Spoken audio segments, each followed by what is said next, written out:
Üniversitede hangi fakülteler vardır, hangi bölümler vardır?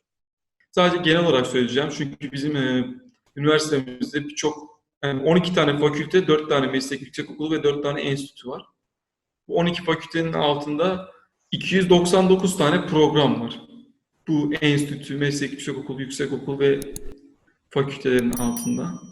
Bu 12 tane fakülte üzerinden gidecek olursak, bunların arasında bizim 2 tane tıp fakültemiz var. Bu 2 tane tıp fakültesini birbirinden ayıran özellik eğitim dilleri. Bir tanesi Uluslararası Tıp Fakültesi diye geçerken bir diğeri Tıp Fakültesi diye geçiyor. Uluslararası Tıp Fakültesi birazcık da bilim insanı eğitmeye yönelik bir program. Oradan mezun olanlar da tıp doktoru oluyorlar. Fakat birazcık daha donanımlı, birazcık daha e, araştırmacı bir öğrenci olarak mezun oluyorlar. Öyle söyleyeyim.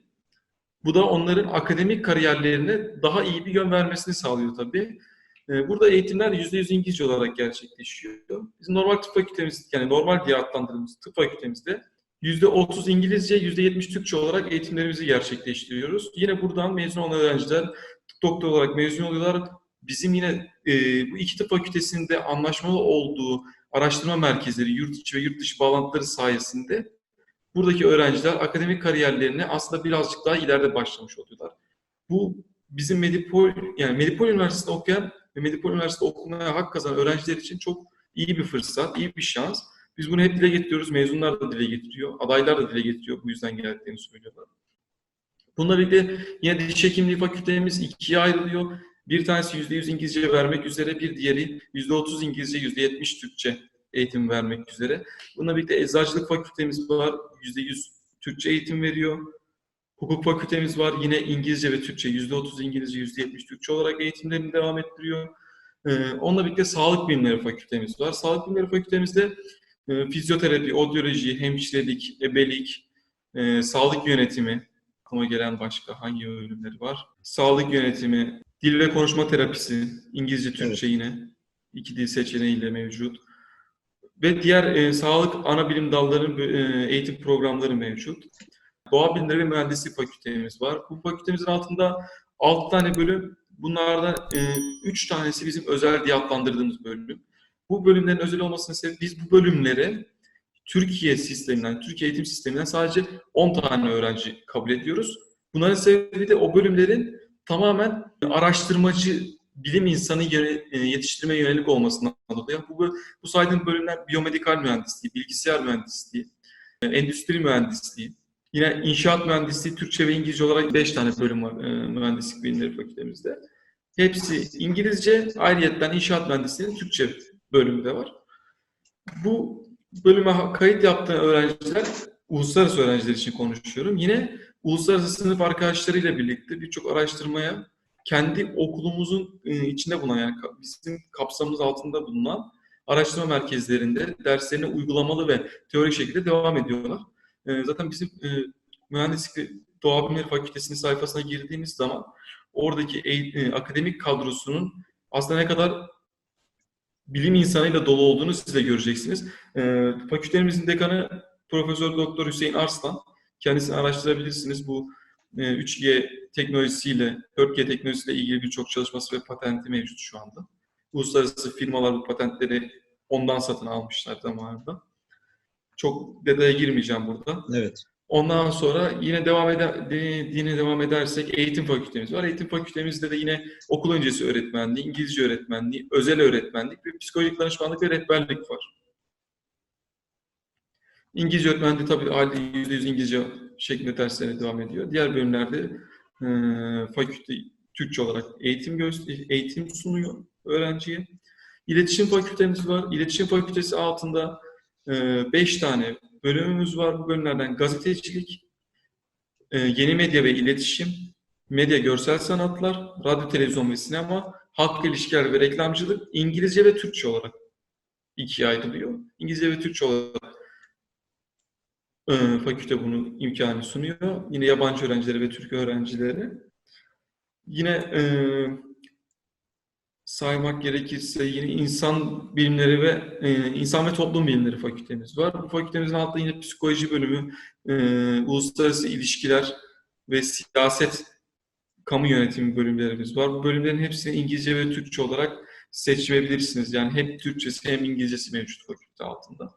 Yine bu bölümde bizim Cumhurbaşkanlığından ödül kazanmış, çok güzel çalışmaları olan, gerçekten bulundukları asla bazı çalışmalarda ciddi imzalar atan akademisyenlerimiz mevcut.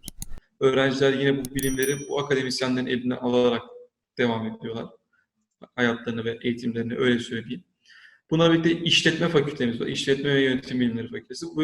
Bu fakültemizin altında yine işletme bölümü, uluslararası ticaret ve finansman bölümü, ekonomi ve finans bölümü, İngilizce, uluslararası ticaret ve finansman İngilizce, lojistik yönetimi İngilizce, Türkçe ayrı ve son zamanlarda çok popüler olan yönetim bilimleri bölümümüz mevcut. İngilizce ve Türkçe olarak ikiye ayrılıyor.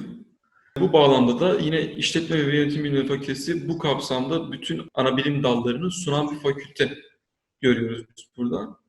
Sağlık Bilimleri Meslek Yüksekokulumuz var. Bunun altında yine Sağlık Bilimlerinde fakültesinde bulunan bölümlerin ön lisans programları ve ekstra bir görüntüleme var, dokümantasyon var, anestezi var, İngilizce, Türkçe olarak. Yine fizyoterapi, rehabilitasyon var, elektronörofizyoloji var. Bu bölümleri de yine aynı şekilde öğrenciler ön lisans alarak devam edebiliyorlar. Diş protezi teknisyenliği var. Yine birçok bölümü altında barındıran bir meslek yüksekokulu. Sosyal Bilimler Meslek Yüksekokulu var. Yine sosyal bilimler alanındaki temel dalları ön lisans programlarını sunuyor. Adalet Meslek Yüksekokulu var. Adalet okuyabiliyor öğrenciler. 2 senelik. Yine o da İngilizce ve Türkçe olarak %30 İngilizce, %70 Türkçe olarak hazırlık şartı mevcut. Yani yeterlilik sunmak zorunda kalıyor öğrenci. Onunla birlikte meslek yüksekokulumuz var. Bu meslek yüksekokulunda yine temel dallarda öğrenci dilediği programlar üzerinden ön lisans yapıp daha sonra yüksek lisansa geçebilir. Bu imkanı da sağlıyoruz. Genel olarak bölümler bu şekilde. Saymadığım, aklıma gelmeyen birkaç bölümümüz daha var. Bir de çok fazla uzun tutmak istemedim o yüzden. Evet. Ama yine sitemizde bunların bilgileri mevcut. Öğrencilerimiz girip inceleyebilirler. Takıldıkları bir yer olursa yine bize ulaşıp sorabilirler. Teşekkür ederim. Yerleşke olarak başka da yerleşkesi var mı Medipol Üniversitesi'nin?